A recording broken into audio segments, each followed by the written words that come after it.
Итак, мы дочитали с вами до 4 главы 9 стиха и говорили о том, что вот в 4 главе апостол Павел начинает очень важную тему о том, что же главенствует: законы обрезания или вера и благодать. Вот и на примере Авраама, и цитируя пророка Давида, вот в первых стихах этой 4 главы мы видим, что он говорит о том, что вера была тем средством, которое сделало Авраама избранником Божиим, а вовсе не закон, потому что закон пришел позже. Вот, и давайте еще раз прочтем 8 и сразу 9 стихи. «Блажен человек, которому Господь не вменит греха. Блаженство все относится к обрезанию или к необрезанию. Мы говорим, что Аврааму вера вменилась в праведность». Вот, итак, апостол Павел привел свидетельство из пророка Давида, где говорится о том, что блаженны те, коим прощены грехи. Вот к чему он это сказал, в прошлый раз мы говорили, вот, потому что иудеи упрекали, что вы язычников грешных принимаете. Вот, и здесь апостол привел именно эту цитату к тому, чтобы снять это возражение, что и неважно, грешные, не грешные, всех Господь оправдывает, если они приходят с верой.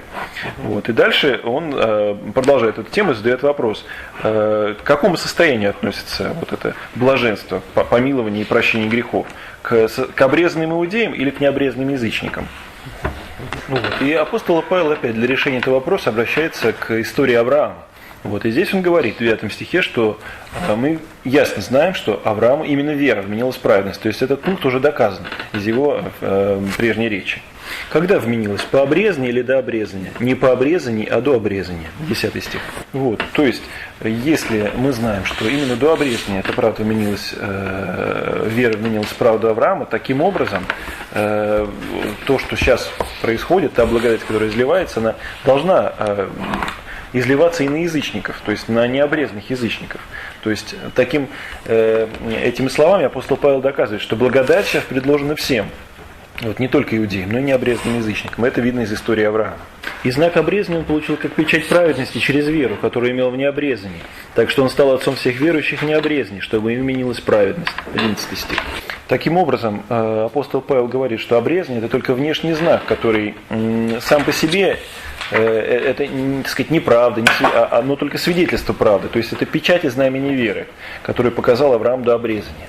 Вот. И далее в этом же стихе он говорит о том, что после праведного Авраама, который был оправдан верою еще в необрезании, а потом только обрезался, человечество пошло двумя путями, двумя линиями: обрезанных иудеев, необрезанных язычников. И вот теперь, когда приходит тот, кто был обетован Аврааму, то есть Мессия, в нем вновь соединяются прежде разделенные обрезанные и необрезанные. Таким образом, Авраам становится отцом по духу всех верующих, неважно, обрезанных или необрезанных. Вот. И отцом обрезанных, не только принявших обрезание, но и ходящих по следам веры отца нашего Авраама, который имел он в необрезании. 12. Вот. Здесь в этом стихе ключевое выражение «ходящие по стопам веры». Вот. Почему? Потому что здесь апостол Павел доказывает следующую мысль, что необрезанный имеет отцом Авраама, когда верует. Вот, и только в этом случае вменяется вера в правду, как вменена Аврааму необрезанному. Необрезанные становятся когда веруют. Вот, если они не веруют, то, соответственно, ничего не происходит. То же самое дальше и у иудеев. Ну, чуть сейчас скажем. Вот, и блаженный Феодорит говорит, высказывает следующую мысль, что Бог провидел, что некогда и из язычников, и из иудеев соберется один народ, и тем и другим будет дано спасение через веру. Поэтому то и другое он предизобразил в патриархе Аврааме. Вот. И тот же Феодорит говорит, что именно поэтому Авраам еще до обрезания обрел правду от веры и жил не по Моисееву закону, но руководясь законом веры, вот, чтобы впоследствии вот эти две группы людей, иудеи и язычники, не ревновали о своих отличиях, одни об обрезании, другие не обрезании, а те и другие стремились к вере. Вот. А святой Златоуст приводит еще гораздо более интересное толкование, не столько об обрезанных, сколько о необрезанных. Он говорит, сейчас попробуем его, ход мысли воспроизвести. Он говорит, что из слов апостола Павла видно, что правильнее принимать не язычников, принятыми из милости Богом, а наоборот иудеев. Почему? То есть, что Господь принимает иудеев во вторую очередь. а в первоязычников. То есть почему Авраам, он оправдался необрезанный, поэтому иудеи пришли позже, обрезанный пришло позже, то есть он их принимает из милости. И дальше сейчас мы... Это кто сказал? Иоанн Златоуст. Да. Вот, итак, он говорит следующее, он говорит, что если необрезание не помешало Аврааму оправдаться, то, следовательно, обрезание это гораздо позднее веры. Вот, то есть и не только позднее, но гораздо ниже. В каком смысле ниже? Настолько, сколько знак ниже означаемой вещи. Насколько, например, воинская одежда ниже самого воина. Это первое, что он говорит. Дальше Иоанн Златоуст совершенно парадоксальную мысль высказывает. Он говорит, для чего же тогда Авраам принял обрезание? И он говорит так. Для того он принял обрезание, чтобы необрезанные не изгнали обрезанных. Но и те, и другие имели своим отцом Авраама. Вот. И обращаясь к иудеям, он говорит, ты только тогда можешь иметь отцом праотца Авраама, когда будешь ходить по стопам веры, как здесь у апостола Павла говорится. То есть, если перестанешь упорствовать и усиленно стоять за закон. Если не пойдешь по стопам веры, то хотя и 1000 раз будешь обрезан, не сделаешься сыном Авраамовым. Авраам принял обрезание, чтобы необрезанные не выгнали обрезанных. Вот, чтобы, так сказать, почему он дальше там мысль говорит, что высказывает, что это само по себе обрезание было дано иудеям для напоминания, не более того. Но пока вот это скажите. Вот, и далее он говорит, обращаясь к иудею, не ищи никакой другой причины обрезания, как только то, что оно совершено в пособии, то есть оно было нужно не Аврааму, а тебе нужно. Почему? Потому что иудеи по своей слепоте не могут подражать непосредственно душевной добродетели. Именно для этого, по причине грубости этого народа, им было дано чувственное обрезание, как знак, чтобы они, вспоминая о том, что у них обрезание, как у Авраама, старались подражать ему в его душевных добродетелях.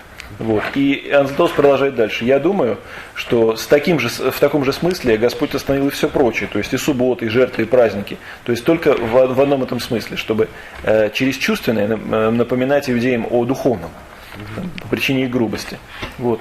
И, наконец, он свое размышление заключает тем, что таким образом обрезание это только знамение, которое как бы показывает самую вещь. Вот чего же знамением служит обрезание? Знамением веры. Если же нет веры, то тогда какой смысл в таком знамени? И он приводит такое сравнение. Это значило бы, что ты показываешь нам кошелек, к которому приложена печать, но в котором нет ничего. Столько же смешное обрезание, если нет внутри веры. Вот такое вот рассуждение приводит Иоанн Златоуст по поводу вот этого стиха. Ибо не законом даровано Аврааму или семени его обетование быть наследником мира, но праведностью веры. 13 стих. Вот. Итак, апостол Павел подводит итог. Обетование дано Аврааму праведностью веры. Какое именно обетование? В чем существо этого обетования? Здесь он также объясняет. Быть ему наследником мира.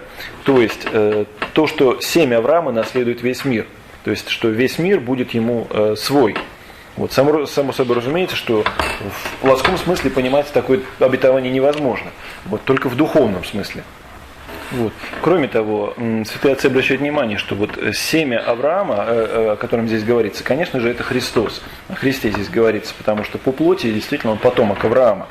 Вот. И именно во Христе соединяются все народы, через Христа. Вот. А каким образом все это получается? Вот здесь тоже сказано, что только верой. Потому что иным способом соединиться с Господом людям, которые, как скажем, не являются Ему прямыми родственниками по плоти, невозможно. То есть только через веру. Вот. Но на все эти доводы апостола Павла иудеи могли возразить следующее. Действительно, все так. Авраам получил обетование по вере, но потом-то пришел закон. Вот, и, следовательно, чтобы стать потомком Авраама, то нужно подчиниться всем требованиям закона. И вот дальше апостол Павел опровергает это возражение. Вот, он говорит, нет, что если размышлять таким образом, то этим самым разоряется обетование. Дальше сейчас прочитаем. Если утверждающиеся на законе суть наследники, то тщетна вера, бездейственное обетование. 14 стих. Вот, итак, существо обетования состоит в том, что через семя Авраама благословение зальется на все народы. Вот, но условие участия, как мы уже сказали, в этом благословении вера. Вот, только вера делает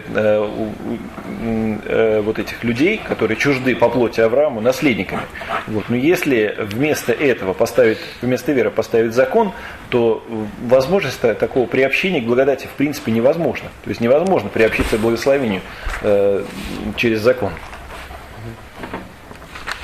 То есть тогда вот это, что все народы, весь мир, как здесь говорится, что он будет наследник мира, это невозможно.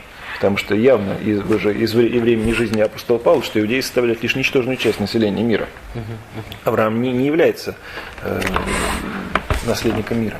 Вот, то есть это невозможно, если это происходит только через закон. То есть иудеи сами очевидцы этому, что в таком случае обетование не исполняется.